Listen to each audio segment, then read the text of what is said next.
So this is our video presentation for our product automated acupressure device. I'm Prayas. I'm Aishwarya Rao. I'm Akshay, Jain. We're doing this project under the guidance of Professor Dr. M Rajasekhara Babu from Scope, VIT University.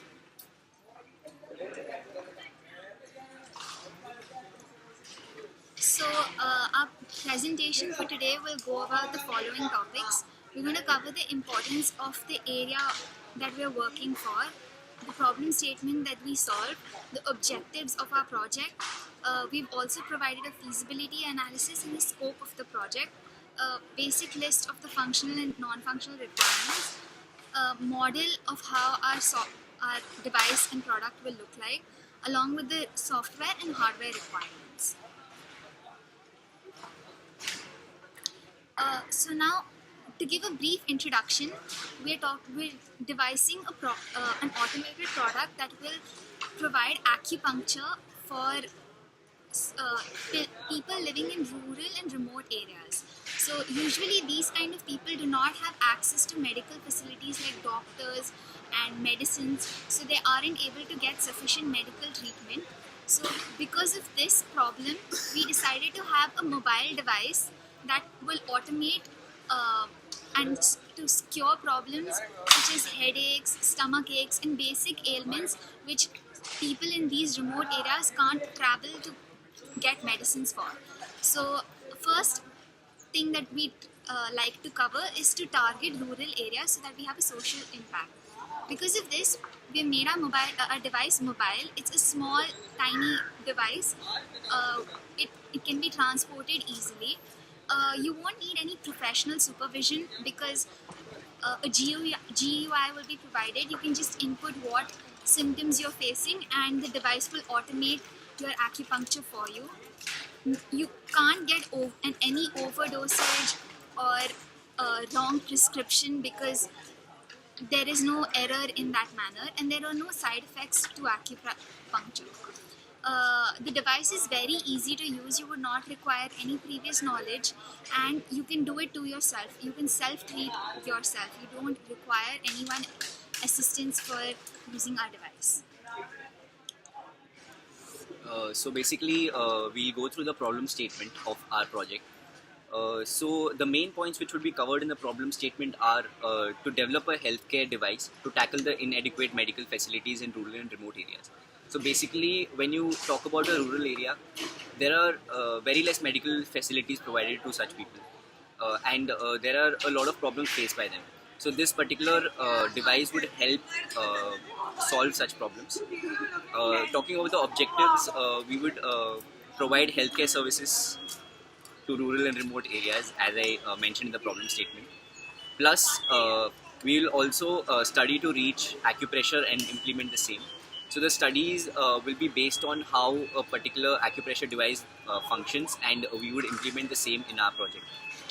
The third objective would be to develop a low-cost healthcare device, which would basically help in curing ailments. The basic ailments can be headache or something related to your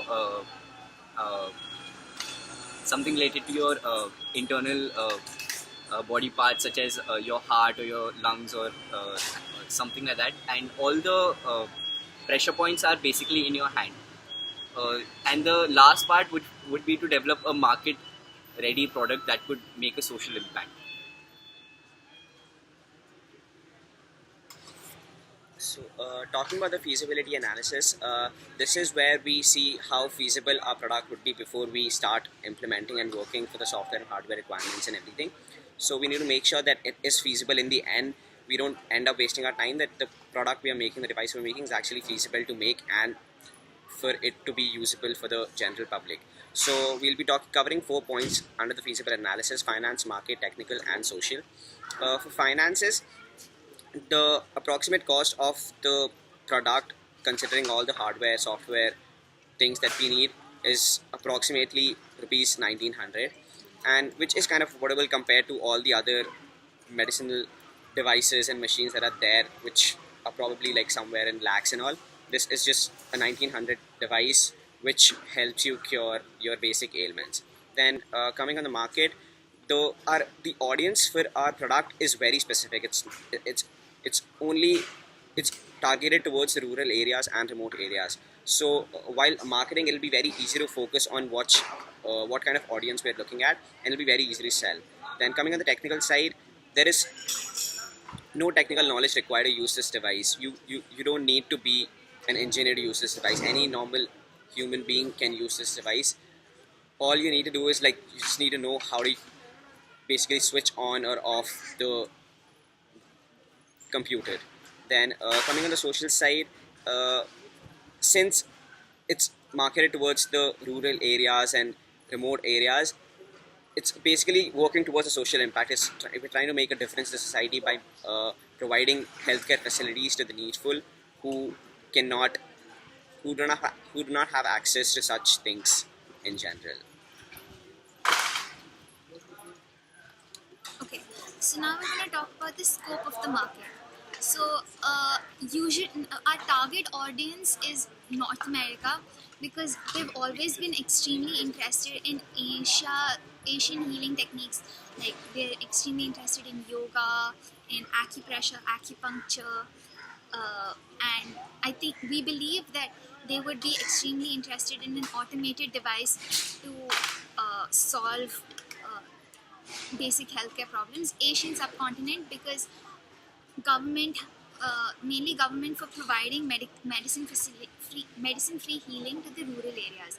So our first thought would initially be in India because of the large amount of rural population that our country has, and their inability to access medical facilities at all times. So then the next scope would be that no such product already exists in the market. So what we are creating would be a unique product and a first of its kind. So we believe that since it's the first of its kind, it's going to have tremendous scope for becoming a larger product in the long run. So we're also shifting control from biology to technology. So far all the medicines that were developed was based purely on biology, but in the past 10 years we can see a transition from biology to technology. So we're trying to increase upon that trend by creating this device which automates the basic treatment of your headache, migraine, stomach pain, and basic ailments. So we'll discuss about the functional requirements right now. So the functional requirements for this particular device which we are developing is it will provide treatment for basic ailments using acupuncture technique. The next one would be the basic knowledge of acupressure required. So for example, if a person needs to actually operate the device, he should have a basic knowledge of the acupressure, how it works and what the functions are. And the third functional requirement would be that the device would take input from the user and identify what ailments that are. For example, if I would go and tell about, if I have a headache, the software will take such requirements and it will act accordingly. The last requirement would be it would use a complex algorithm and trigger specific acupuncture points according to my illness. If the servo motors will actually put pressures on the points where it's required, or if you consider an entire palm. Let's look at the non-functional requirements we have here. So accessibility. So this is a device which will be used as for Be accessible to Inaccessible users. areas. for inaccessible areas. You don't need to do anything as such. It's just like place your hand on our device, and whatever ailment you have, you go for the specific ailment, and then similarly the corresponding acupuncture points are triggered by our device. It's mobile. It's extremely mobile. You can travel with the device. You can take it anywhere. It doesn't need a power connection as such. It's completely mobile. You can transfer it from one place to another, and you can transfer it between cities. It's completely mobile. Maintainability. There's no maintainability as such of the product. There's no maintenance cost. It's one-time investment, and then there is no cost. Like, unless there is some hardware breakdown in the product, the maintenance cost is completely negligible. Environment, it's 100% environment friendly. There's no biological elements to this product. There's no residue. There's no any kind of a health, anything that affects the Exactly. environment. It's completely environmental free. Usability, the usability of the product is very flexible. You can there's no prescribed time for it. You can use it whenever you feel like, whenever you are comfortable with. You can use it anywhere you want and whenever you want. You don't need a particular environment to use the product. You don't need any other third party devices or any other supplements to use this product. So it's very usable. Okay. Now we're going to talk about the model. So as you can see from the diagram, we basically have two major components. One was is our Arduino board, which is a microcontroller, and your servo motors, which act as your actuators to to apply the acupressure to your palm. So what we would be doing is we'd program the Arduino board and create a GUI, which would be the place where your user puts your input. So we'd make a GUI which would allow the user to enter their details, whether what symptoms they're facing, whether it's a headache or a stomach ache or whatever they're facing. We'd program that microcontroller to uh, initiate the servo motors based on the input from the user. And we make an interface the size of the palm so that whenever you place the palm on the device, the servo motors would rotate and uh, apply pressure to our pressure points. We've mapped out the hand and found out the areas of uh, various acupressure points on the hand, and we place servo motors at those points so that whenever a user enters the details, the corresponding servo motors get activated and would apply pressure to those areas. So we'll talk about the list of hardware components that we're going to use here. As Aishwarya told before that, there are the model was explained to you.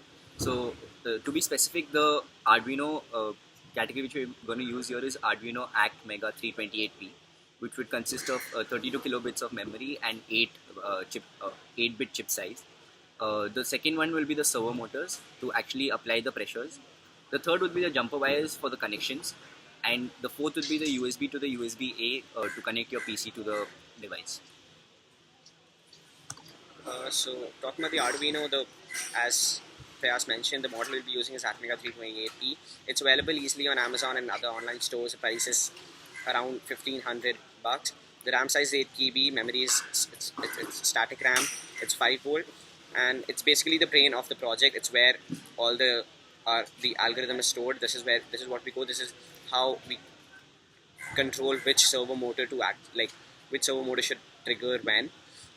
And this will be connected to a laptop, where will be a graphic user interface where we'll take the input from the user and pass it on to the servo motors. The servo motors, as you can see in the image, they consist of the little paddle-like device which would rotate. So this would be what would rotate and poke the user at the particular pressure points. It would be connected to the Arduino, and we are approximately going to use 3 to 4 servo motors. They're easily available just like the Arduino. You can get them on Amazon or any other online retail store. They approximately cost 190 rupees.